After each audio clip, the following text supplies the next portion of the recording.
Hi everyone, Rosie here. Welcome back to my channel. Here today, as the title has told you, for my August wrap-up, which we're going to get right to because I had, for me, a really good reading month. I read 10 books in August, which for some people is like, oh my god, you read 10 books, that's so many, and for other people that's, oh my god, you only read 10 books, I read 10 books a week. But you know what? For me, that's pretty good. I don't think I usually read that many books in a month, so let's jump right into it. The first book I finished in August was Sula by Toni Morrison, which is the second Toni Morrison I've read this summer. Still in love with her. It's so wonderful. So Sula is a novel about friendship and being a woman, and especially being a black woman in the US in the sort of first half or so of the 20th century. And it's just so lovely. I really enjoyed it all the way through, but I especially liked where it went in the second half. I thought that was really interesting. I really love the storytelling. But I also just am so in love with Toni Morrison's writing. So often when I was reading, I'd feel like I wasn't actively reading, I was just being carried along on a wave of her writing, and I'd have to actually pause and wait, this is so beautiful, but what am I reading? This is so profound as well. So in a way, it's sort of, I simultaneously felt when reading this like, oh wow, I actually get literature now. I've never felt like, I read a lot, but I've never really felt like a literary person, but reading her stuff I do. But at the same time, you read it and feel like, oh my goodness, there's so much here, and I feel like I'm only grasping a fraction of it. So that was really interesting. It was really lovely to read a book where I felt like the writing itself was as much, if not more, of an appeal than the story within. So that was just lovely. So enjoyed that, and I'm so excited to read more Toni Morrison. Next, I did a complete switcheroo of genres, but to no less wonderful writing, and read Eric by Terry Pratchett. Now, Eric is one of the Rincewind or Wizard series of books in Terry Pratchett's Discworld, and this one finds Eric, a teenage demonologist, accidentally summoning Rincewind, a failed wizard who is stuck in a demon dimension after his last adventure, and to his great surprise, once he's been summoned, Rincewind does actually appear to have some magical powers and seems to be able to do things which he has never been able to do before. So of course this sets off a series of adventures, and as in most Rincewind books, essentially sets up a series of situations that he must run away from and try and escape and try and survive, which I don't find the Rincewind books as compelling as some of the other Discworld books, just because I don't feel like I gel with the characters well. I feel like the runaway plot is not my favorite, but I actually enjoyed Eric a lot more than I thought I would this time around. I'd sort of remembered not liking it that much, and I wasn't dreading reading it because it's still Pratchett, but like, I wasn't super pumped, but I really enjoyed it, and I think I actually liked it more than the first three Rincewind books in this read-through. And I think that's down to Eric's personality. He's a really good foil for Rincewind in my view, because he's really naive, like the other side characters in Rincewind books tend to be. But he's naive in a selfish 14-year-old boy way, not so much in a implausibly naive about the world way. And I really enjoyed that. I thought that worked really well. I just realized that I'm wearing a black shirt against my black couch. Monochrome problems, right? So I've put a blanket on the couch now, and hopefully you can see me a bit more clearly, but I promise I didn't lose my body in those first two clips. So where was I? Right. Rincewind and Eric, and being such a better book than I remembered. I feel like I gained huge new appreciation for the sections in Hell where there's a new bureaucracy in place, having now worked in a very bureaucratic organization for a couple of years, so I feel like I'm more able to appreciate that now. And finally, I want to end with a quote because Terry Pratchett's writing is just so wonderful and I'm so in love with it. Sounding repetitive here, but you know what? It is what it is, and I need to share this. And it would be lazy use of language to say that the thing that answered the door was a nightmare. He's great. The next book I read is another complete genre swift, and that was The Passion by Jeanette Winterson, which I read because I'd seen it recommended in a video by Emma Harris about magical realism and books in that genre that she recommended, so I thought I would check this one out. I had been meaning to read more Jeanette Winterson for a really long time, and I don't know why I didn't get to it sooner. This was lovely. Passion is a story about passion set in the Napoleonic Wars / Venice during the Napoleonic Wars, and that is totally true, and that is totally the setting of this book, but it also doesn't begin to describe what's going on. It's far, far more about the characters and what they're going through and what they're experiencing. You really, really see the different ways that passion, as in the title, is moving and shaping and affecting these people's lives and binding them to things that they maybe don't even really want and how they can't escape it. Wonderful. It's one of those books where I don't think I got it. I feel like I'd need to read it several more times to really fully grasp it, but it was beautiful. The writing was so lovely. That's a common theme in the books I've read this month, honestly. I've read a lot of really nice writing. And I just kept highlighting passages and reading them out loud to my partner because there were so many just beautiful, wonderful passages in this book. Next, we're back to some fantasy. I read Penric Demon by Lois McMaster Bujold, which is a novella set in her wider world of the Five Gods. And this story follows Penric, a young man from a minor nobility family, who accidentally takes possession of a demon, or rather is possessed by a demon who's exiting the body of a dying woman. And basically we follow how he deals with this and how everyone around him in the world deals with this as well.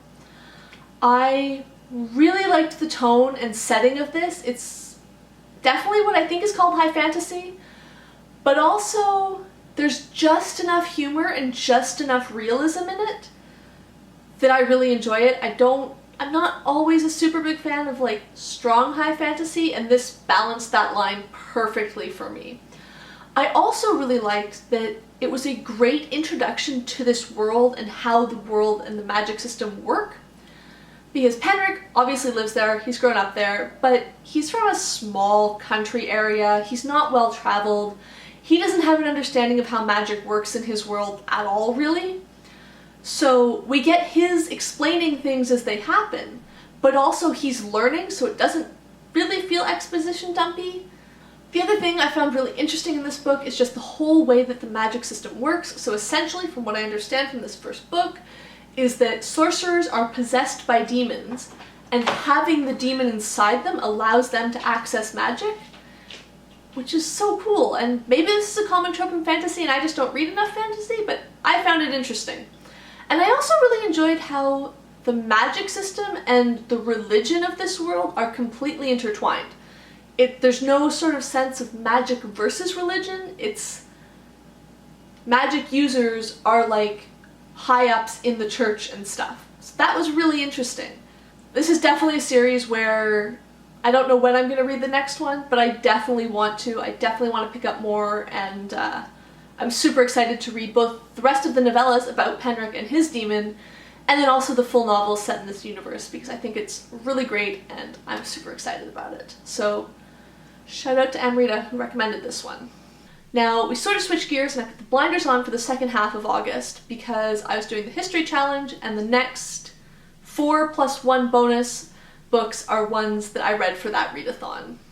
The next book I read was Gathered Together in My Name by Maya Angelou, which is the second in her series of autobiographies, and it tracks from, I think it was 1944 to 1948, when she's in her late teens / until she's like 21. And my goodness, she writes the false confidence of being a 17-year-old so clearly. It takes you right back to when you're a teenager and you feel like, I've got the world figured out, I know what's going on.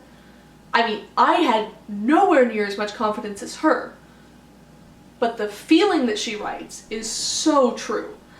The young adulthood, youth, late teenagerhood, whatever you want to call it, that she experienced is so incredibly... If someone wrote this as fiction, I would say that's ridiculous and implausible, but she writes her truth and her lived experiences so beautifully. She doesn't sugarcoat, but she makes incredibly difficult and trying and harsh experiences seem beautiful somehow, not as in you want to live them, but the way she describes them is so beautiful. There's also a section where she's clearly being groomed by an older man, and it's, even if she doesn't identify it as that in the text, to me as a reader, that's what it really came across as, and it's so eerie. The way she describes it, you can so clearly feel like you're 17 and know what's going on and feel like, I'm being an adult, this is great. And also, you can look at it as someone who's even just a few years older and see how manipulative and how classic grooming the behaviors of this man is. It's just, I don't want to say fascinating, but you can't look away, and it was really interesting to read. So this was another great book. This is such a repetitive vlog, but it really was, and I'm really excited to keep reading this series of autobiographies because so much has happened and she's only 21. I know there's so much more that she's done and that she's lived, and it's just incredible. The next book I finished was Prairie Fires by Carolyn Fraser, which is a biography of Laura Ingalls Wilder, the author of the Little House on the Prairie series. I actually did a full video on this book, which I'm going to link up here if you're interested in checking that out. So I'm not going to talk about it too much now because, like I said, you can watch my in-depth thoughts there, but if you're interested in the Little House on the Prairie series, or just the American frontier in general and what life was like there, I highly recommend you check this one out. I really enjoyed it. The next book I read was Legacy, Trauma, Story, and Indigenous Healing by Suzanne Methot, which is all about intergenerational trauma in the Indigenous community in Canada. And she ranges from personal memoir type anecdotes all the way to talking about psychology research in a way that I wasn't sure was going to work, but actually upon reflection I actually really liked, and I thought it was really cool. I also think she did a really good job of really clearly explaining how policies and actions of the Government of Canada and other people/institutions who had power over Indigenous people, how those actions and policies affected individuals and communities, and then also how those effects propagate out through generations and through the rest of a community. So that was, when you read it, a lot of the time I sort of went, oh yeah, of course that would happen. Why would we expect anything else? But there's a lot of connections that I hadn't necessarily clearly made as to how they worked. So that was really interesting. I also found the last chapter, which really focuses on how we can break these cycles. How can we stop this abuse and this trauma and all of these issues from continuing into further generations? This is a really heavy book. There's a lot in it, and I'm honestly still digesting a lot of it and still thinking about it, but it was really interesting, and I'm really glad I read it, even if it wasn't an enjoyable read. I was hoping for something a bit lighter after that one, so I read Building on River by Jean Van Loon, which is a collection of poems that are a biography of a carpenter turned lumber tycoon from Ottawa, which is the city where I live. And this was really interesting. I'd never really read much narrative poetry before, but I found that the history/story side of it really pulled me in and made me want to keep reading it. I think, if I'm remembering correctly, I read this in one sitting. It wasn't one where I sort of felt like I was getting disengaged. I just wanted to keep reading it. I also found the use of different poetic structure really interesting, because in different poems, to tell different parts of a story, she uses different poem structures. I don't know if that's the word, but you get what I mean. And so that was really cool, and I really enjoyed that. It's a really short little book, but I got such a clear sense of who all of the people in this man's life and who he was. I got such a clear sense of character, and it was so evocative of the place and the setting, which is one of the elements I really enjoyed. It was really fun reading about places that I know and places that I've been. So that was very cool. Probably not a perk for people who don't know the city of Ottawa, but I enjoyed that. There was also a really beautiful poem about the environmental impact of sawmills and lumber mills on the Ottawa River, which was so beautifully done, and it was so interesting to read about the negative impacts all the way from like the 1800s when they were dumping huge amounts of sawdust in the river, all the way to how we're still seeing that effect now, and how that still had an effect on the river ecosystem. Didn't expect to enjoy a poem on that so much, but it was very cool. So on the whole, this has me so excited to read more narrative poetry. I don't know if that's the term. You can probably tell that I don't read much poetry and don't know much about it, but I enjoyed this and I'd like to read more like it. So if you have suggestions, please leave them down below because I'm interested in checking out more.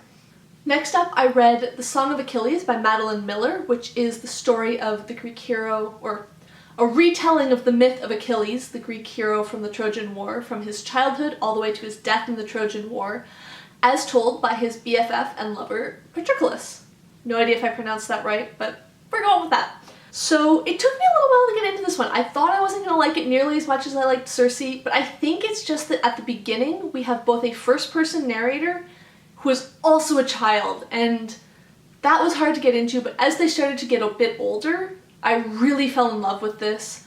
And actually, I think as the story progresses, the first-person narrator, not of the hero, but of the man who loved him for who he was and not for what he seemed to be, was so interesting. I think it was a great way to look at Achilles, and I thought that was wonderful.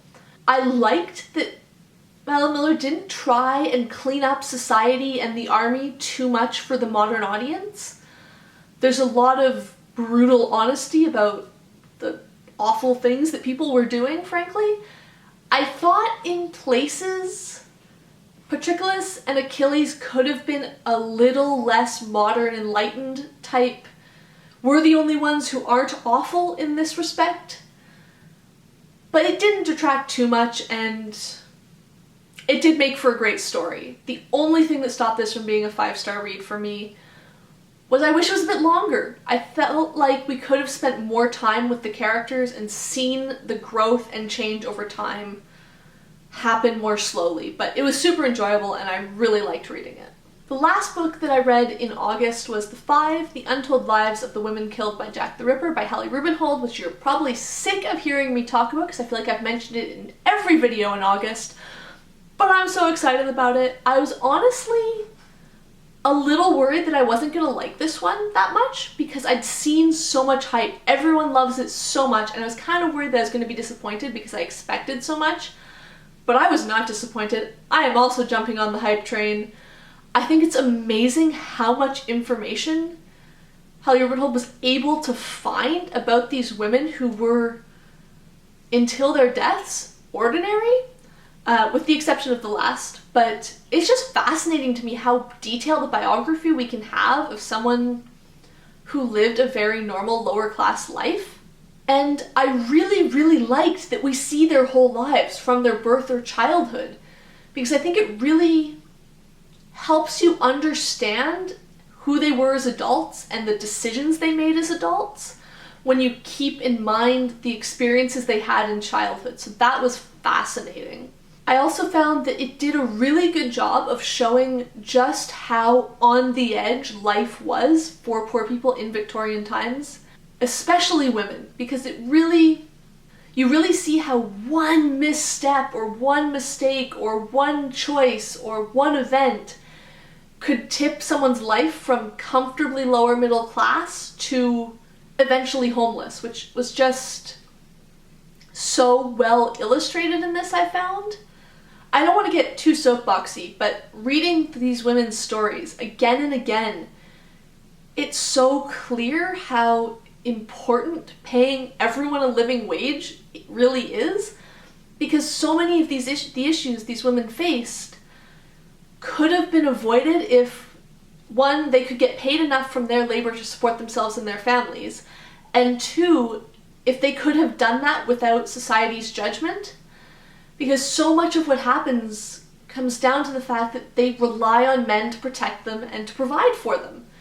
And so many of the things that go wrong come down to falling out of relationships or breakdowns between partners and things like that. And on a final note, I just think it's so fascinating that this is something I had never thought about, honestly. I had never questioned, but so much of what we know about these women has been entirely informed by the assumptions made out of prejudice at the time of their murders. And there's just not really any factual evidence to back it up. It was, oh, well, she was out in the street at night, therefore she must be a prostitute. when there's not really any evidence in any of the material to support that that was the case. I don't have a point with that. I just think it's interesting and something I definitely want to think more about going forward. So that's it. That's the end of my wrap up. I think I had a really good reading month. I kept having moments of like, wow, I have nothing really negative to say. I'm enjoying all of the books I'm reading. I'm excited to talk about them. There's none that disappointed me, so that's awesome. Let's hope that September is just as great. If you've read any of these, let me know what your thoughts are down below. If I've got you excited to read any, read them and then let's talk about them because I'm pumped about all of these books, as you can probably tell. If you liked this video, please give it a thumbs up. If you would like to see more of my videos, please hit the subscribe button down below, and thank you for watching!